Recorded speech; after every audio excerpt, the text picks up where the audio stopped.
Hello, my ghost hunters. Welcome back to my podcast, Ghostcast. And I'm your host, Maddie, and I hope you enjoyed this week's episode.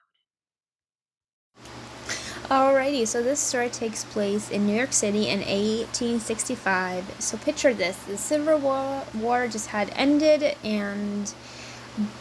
but unfortunately, there's a house still frozen in time. It's called the Treadwell family.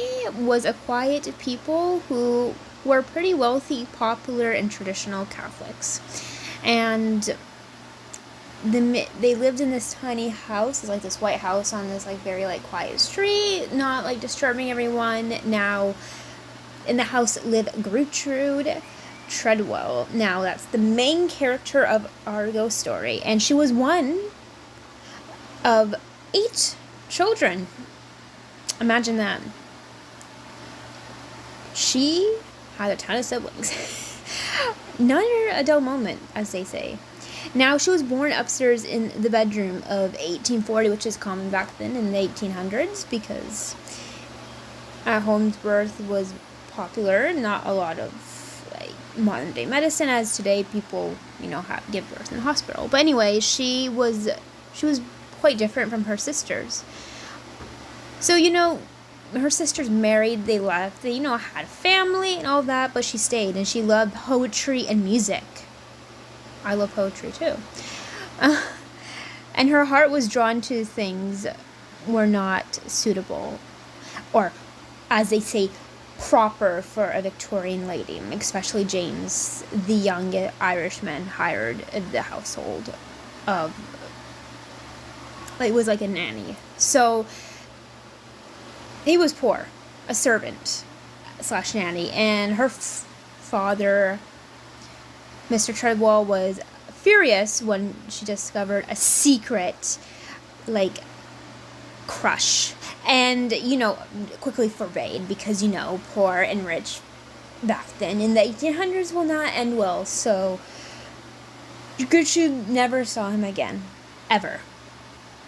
Now, she stayed for the next 70 years. She lived in the house, surrounded the same furniture, walls, staircase. She wore high-collared black lace, and she wrote love letters and never mailed to them. It was just old, musty, and that's sad. That's, honestly, just think about that. You have your, love in your life, but unfortunately, wealth has to find. Back then, you were, good enough to marry. But she never married, she never moved out, and she never forgave James, as she should. And she died in 1933, she died in her childhood bedroom. Oh, that's just... Imagine dying in your childhood bedroom. That's just, I don't know, depressing. No, not depressing, a little sad. You grew up in the house, now you're gonna, die in the house? It doesn't sit well.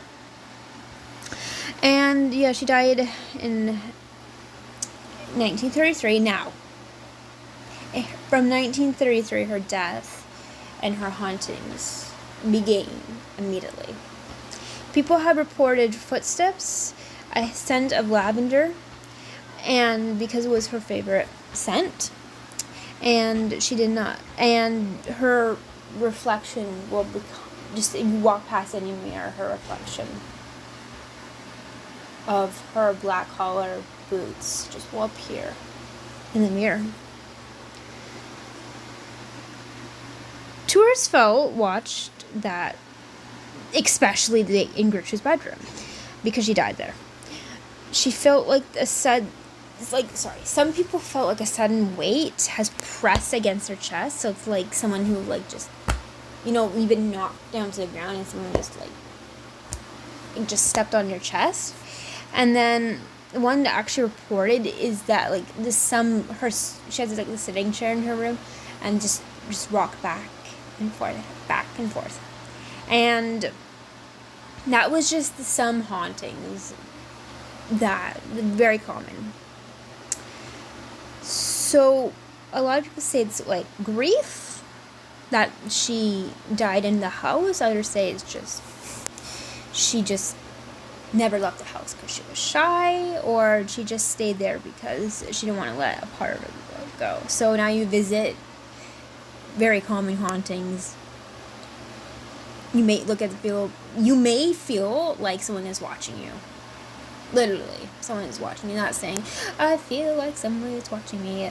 It's basically like that. And yes, it has been reported numerous times if you go to this house. So yeah, I hope you enjoyed if you travel to New York.